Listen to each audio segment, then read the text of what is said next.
Tekanan darah tinggi itu sering banget ya disebut silent killer atau pembunuh diam-diam. Tapi, tenang, panduan terbaru untuk tahun 2025 ini ngasih kita senjata baru buat melawannya. Yuk kita bedah bareng-bareng apa artinya semua ini buat kesehatan Anda.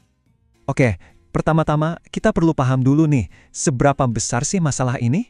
Bukan tanpa alasan para ahli sampai menyebutnya epidemi yang senyap. Coba deh bayangin, hampir setengah dari seluruh orang dewasa di Amerika Serikat hidup dengan tekanan darah tinggi.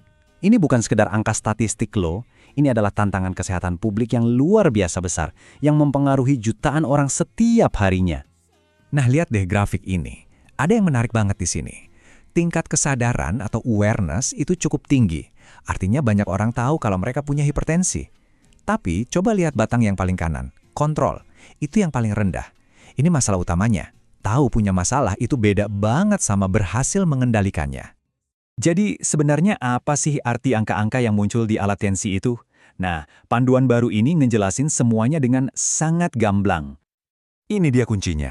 Diagnosis resmi untuk hipertensi sekarang dimulai di angka 130/80. Angka ini jadi semacam alarm, penanda baru yang ngasih tahu kita, hey, udah saatnya nih lebih serius perhatiin kesehatan jantung. Biar gampang, panduannya membagi jadi 4 kategori yang jelas. Ada normal, meningkat, hipertensi stadium 1, dan stadium 2. Kenapa ini penting? Karena setiap tahap ini butuh rencana aksi yang berbeda. Jadi, tahu posisi Anda di mana itu krusial banget. Coba deh, luangkan waktu sebentar. Ingat-ingat lagi hasil cek tensi terakhir Anda. Anda masuk di kategori mana ya? Mengetahui ini aja udah jadi langkah pertama yang paling kuat untuk mengambil kendali. Tapi tunggu dulu, semua angka tadi itu cuma berguna kalau pengukurannya akurat kan? Makanya, cara mengukur yang benar itu super penting. Kalau salah ukur, bisa-bisa salah diagnosis, dan pengobatannya jadi nggak perlu atau malah kurang. Seharusnya nih, setiap ruang praktek dokter itu ngikutin daftar periksa kayak gini.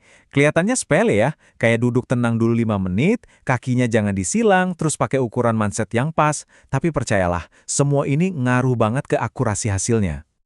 Panduan ini juga sangat mendorong kita untuk memantau tensi di rumah. Kenapa? Karena mengukur tekanan darah di lingkungan yang santai dan familiar, seperti di rumah sendiri, seringkali bisa memberikan gambaran yang jauh lebih akurat dari waktu ke waktu. Dan ini dia cara yang benar melakukannya. Oh ya, ada satu peringatan penting nih.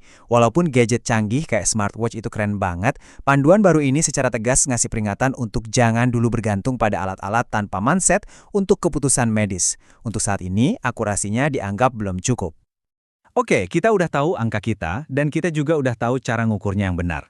Terus, apa